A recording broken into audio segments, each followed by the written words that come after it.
Assalamualaikum warahmatullahi wabarakatuh. Perkenalkan, nama saya Noviana Sari. Saya dari mahasiswa Abdurrab, Hubungan Internasional semester 4.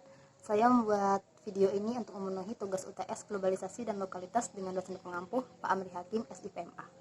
Baiklah, saya akan langsung memulai pembahasan dari globalisasi dan lokalitas. Definisi dari globalisasi ialah suatu integrasi fungsional wilayah dunia yang didukung oleh transportasi, komunikasi, dan informasi. Sedangkan lokalitas ialah karakter tertentu atau ciri khas dari suatu wilayah, seperti contohnya adalah budaya Melayu Riau. Adapun jenis-jenis dari integrasi fungsional itu ada dua, yaitu ekonomi dan budaya. Budaya adalah kebiasaan atau hasil tradisi dari rasa karsa manusia akibat respon dari lingkungan sekitarnya untuk mempertahankan hidup, seperti contohnya norma, sandang, pangan, dan hiburan.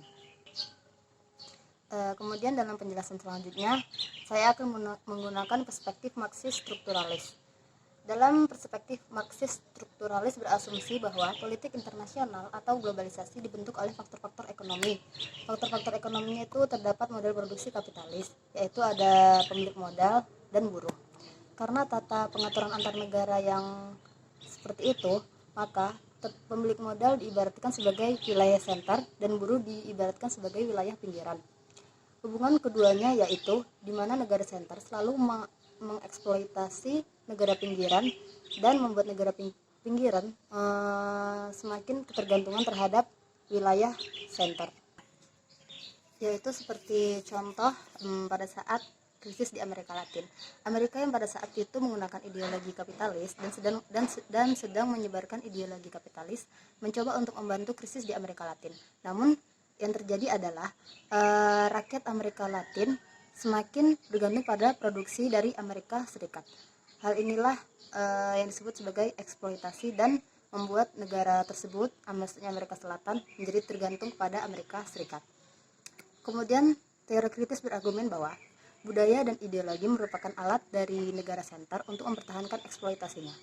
Cara pandang seperti ini memaknai bahwa globalisasi sebagai ancaman dari lokalitas dan berujung pada hegemonisasi dunia. Hegemonisasi dunia di bidang ekonominya itu seperti yang kita lihat adalah Amerika Serikat, di mana di Indonesia itu banyak sekali fast food dari Amerika Serikat. Dan Indonesia sendiri adalah termasuk negara pinggiran. Negara pinggiran menganggap bahwa sesuatu yang berbau Amerika itu adalah sesuatu yang keren, sehingga mereka mencoba untuk menjadikan Amerika sebagai panutan atau role model mereka dalam hal budaya seperti makanan, contohnya fast food itu tadi. Kemudian dalam hal budaya lainnya itu adalah Korea Selatan. Seperti yang kita tahu bahwa sekarang ini warga dunia banyak yang menyukai Korea Selatan. Apapun yang berbau Korea Selatan banyak yang menyukainya, sehingga mereka cenderung untuk mengikuti budaya-budaya Korea Selatan seperti pakaian, makanan, bahkan ada beberapa orang yang memang sengaja mengikuti les bahasa Korea demi untuk mengikuti budaya dari Korea Selatan.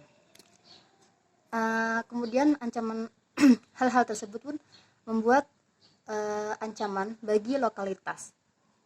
Namun ada peluangnya. Kita tuh bisa mengenalkan budaya lokalitas kepada dunia internasional. Kita bisa mempromosikan budaya-budaya apa yang ada di daerah, misalnya Indonesia gitu kan. Kita juga seperti bisa saling tukar budaya, namun sejauh tidak menghilangkan identitas budaya itu sendiri. Untuk mengenalkan budaya-budaya lokalitas atau daerah, maka menggunakan para diplomasi. Para diplomasi ialah hubungan diplomasi yang dilakukan oleh pemerintah daerah dengan aktor internasional yang tujuannya untuk mencapai kepentingan daerahnya. Para diplomasi dianggap sebagai salah satu bentuk pengolahan hubungan internasional dengan kota sebagai aktor utamanya. Seperti contohnya ialah Kota Semarang. Dalam memasarkan budaya lokalnya, mereka menggunakan instrumen program Semarang Asia dan adanya SEMBIS. Kepentingan dari dua program tersebut ialah untuk meningkatkan kepentingan ekonomi seperti peningkatan investasi dan ekspansi pasar ekspor, dan juga untuk mempromosikan identitas budaya. Itu adalah contoh dari cara pemasaran dari Kota Semarang. Sedangkan sekarang saya akan mengambil contoh di Riau. Para diplomasi di Riau mempunyai visi, yaitu terwujudnya Provinsi Riau sebagai pusat perekonomian dan kebudayaan Melayu dalam lingkungan masyarakat yang agamis, sejahtera, lahir dan batin di Asia Tenggara pada tahun 2020. Baiklah, sekian dari penjelasan video saya. Saya akhiri dengan wabillahi taufiq wal hidayah. Wassalamualaikum warahmatullahi wabarakatuh.